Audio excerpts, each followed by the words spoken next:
I got so much motherfucking design on right now. Break it down, bring it back, make it clap. I got 3 old thoughts, new guap, wear that thing. Bitches on my line, and you know they come straight. Hold up, what it not, 45, scope it down, straight. Whoa, how you fucking with these hoes up? Assalamualaikum warahmatullahi wabarakatuh. Terima kasih sudah menyaksikan presentasi atau video penjelasan tentang permasalahan-permasalahan pelaksanaan pemerintahan nagari di kabupaten-kabupaten di Sumatera Barat dan solusinya.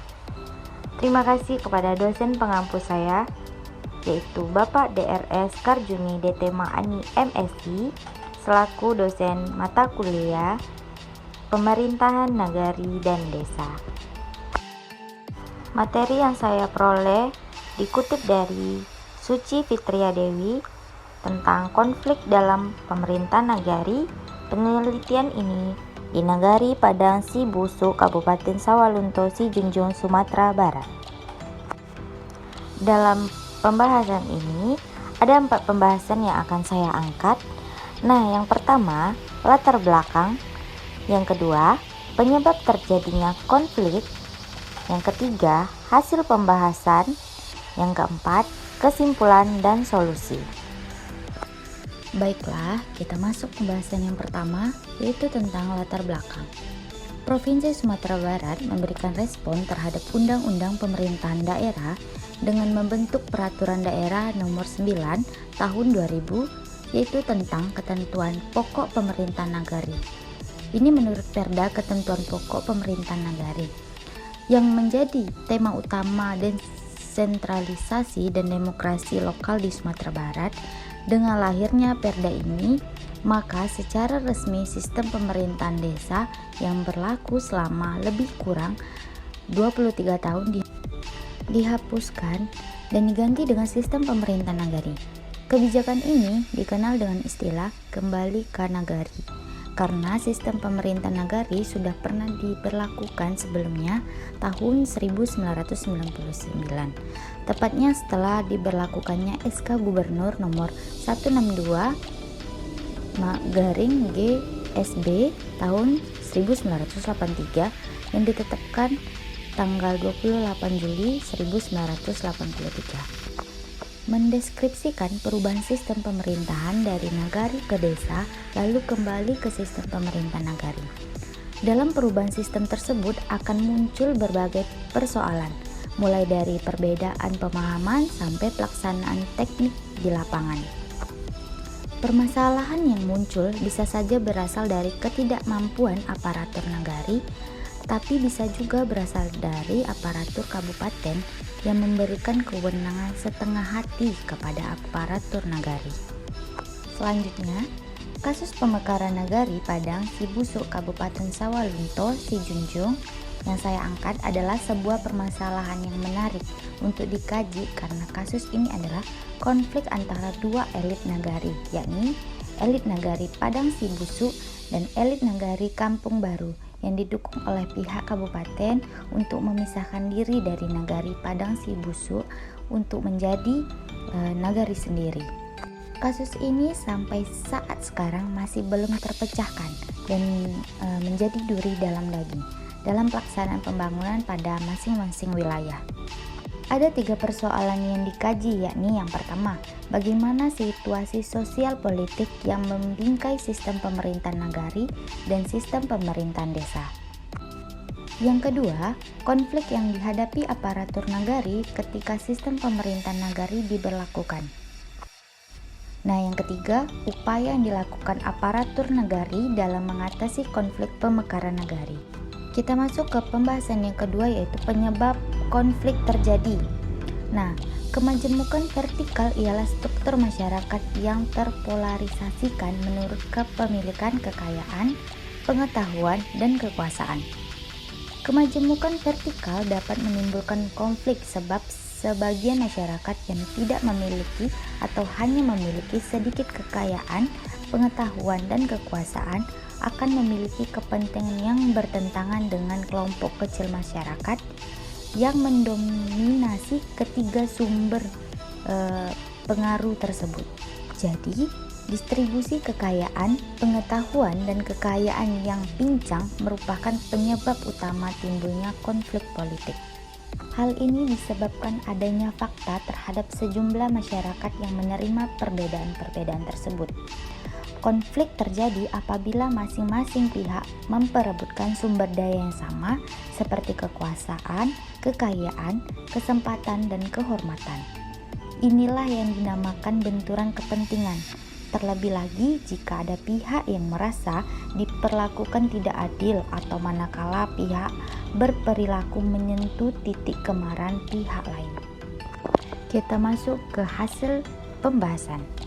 Analisis yang dilakukan menemukan bahwa situasi sosial dan politik di Sumatera Barat saat ini pada umumnya dan di Nagari Padang Sibusuk pada khususnya sangat jauh berbeda situasi sosial dan politik pada sistem pemerintahan Nagari dahulu dan sistem pemerintahan desa. Pada masa sistem pemerintahan Nagari sebelum 1983, kehidupan sosial dan politik di Nagari didominasi oleh pimpinan informal yang disebut dengan nini mama, alim ulama, dan cerdik pandai. Ketiga unsur masyarakat yang lazim disebut tiga tungku sajarangan menjadi komponen masyarakat yang paling menentukan dalam pengambilan keputusan di Nagari, meskipun mereka tidak duduk dalam organisasi formal di Kanagarian. Selanjutnya, kembali ke pemerintah Nagari ditemui berbagai persoalan yang menyangkut isu kekuasaan, budaya, dan kepemilikan atas tanah ulayat. Khusus konflik yang dihadapi aparatur Nagari Padang Sibusuk ketika sistem pemerintahan Nagari diberlakukan yaitu ada 4. Nah, yang pertama, pemahaman yang berbeda antara para nini mama dengan aparatur Nagari mengenai makna dan hakikat kembali ke Nagari. Menurut nini mama, kembali ke Nagari berarti menempatkan kembali posisi 3 tungku sajarangan, yaitu nini mama, alim ulama, dan cerdik pandai sebagai unsur masyarakat yang paling penting dalam pengambilan keputusan. Nah, yang kedua yaitu konflik internal wali negari dengan anggota lembaga BPAN juga terjadi di Padang Sibusuk. Konflik ini disebabkan ketidaksesuaian pola pikir, cara kerja, serta gaya kepemimpinan wali negari dengan beberapa anggota BPAN. Selanjutnya yang ketiga yaitu konflik eksternal terjadi antara aparatur pemerintah Nagari Padang Sibusuk dengan pemerintahan kabupaten. Penyelenggaraan pemerintah Nagari merasa pemerintah kabupaten tidak adil dalam menyikapi masalah kampung baru. Keempat, konflik politik terberat yang dihadapi masyarakat dan aparatur Nagari Padang Sibusuk adalah konflik antara elit desa Kampung Baru. Seperti yang telah dijelaskan pada uraian sebelumnya, keinginan Kampung Baru untuk menjadi Nagari sendiri mendapat tentangan keras dari elit Padang Sibusuk karena di wilayah Kampung Baru terdapat tanah ulayat kaum masyarakat Nagari Padang Sibusuk. Berikutnya yaitu kesimpulan dari uraian di atas atau penjelasan sebelumnya dapat kita simpulkan bahwa mengindikasikan bahwa fenomena pada masa otonomi daerah antara lain telah mampu membangkitkan kekuatan politik masyarakat untuk menentukan sendiri hak-hak dan kekuasaannya. Kembali pada sistem pemerintahan Nagari menjadikan para elit adat bersikeras mempertahankan kembali hak mereka atas tanah ulayat yang selama sistem pemerintahan desa tidak menjadi perhatian mereka. Artinya, kehancuran Orde Baru telah merubah sistem ekonomi menjadi sistem ekonomi kapitalisme dan terbuka, khususnya pada kasus Nagari Padang Sibusuk dan Kampung Baru. Konflik bersumber dari pengakuan masyarakat Padang Sibusuk terhadap tanah ulayat yang selama ini menjadi sumber kehidupan masyarakat Kampung Baru. Tanah tersebut telah digarap, didiami dan dinikmati oleh masyarakat Kampung Baru, dan pada masa pemerintah Nagari ini ingin menjadi Nagari sendiri melepaskan diri dari Nagari asal yakni Nagari Padang Sibusuk.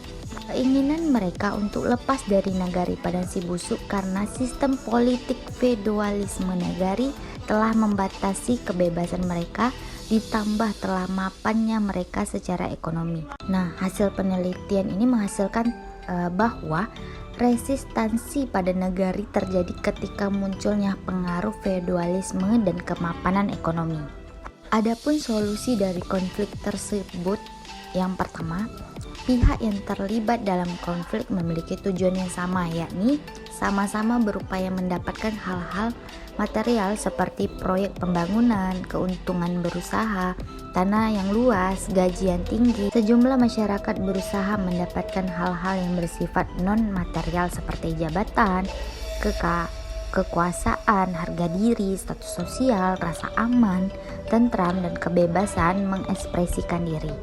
Sedangkan sejumlah anggota masyarakat lain justru berupaya keras untuk mendapatkan dan menjaga keseimbangan antara kedua jenis kebutuhan tersebut. Nah, solusi yang kedua yaitu di satu pihak hendak mendapatkan, sedangkan di pihak lain berupaya keras mempertahankan sumber-sumber yang selama ini sudah dimiliki, dengan kata lain berupaya mempertahankan dari usaha pihak lain untuk merebut atau mengurangi sumber-sumber tersebut. Yang ingin dipertahankan bukan hanya harga diri, keselamatan hidup dan keluarganya, tetapi juga wilayah atau daerah tempat tinggal, kekayaan, dan kekuasaan yang dimiliki. Jadi kesimpulannya yaitu dua para elit ini seharusnya menurunkan ego demi ketentraman bersama, bukan hanya untuk kepentingan bersama, bukan untuk kepentingan individu, tetapi untuk kepentingan bersama. Cukup sekian penjelasan dari materi saya. Mohon maaf jika ada kesalahan. Selebihnya terima kasih. Wassalamualaikum warahmatullahi wabarakatuh.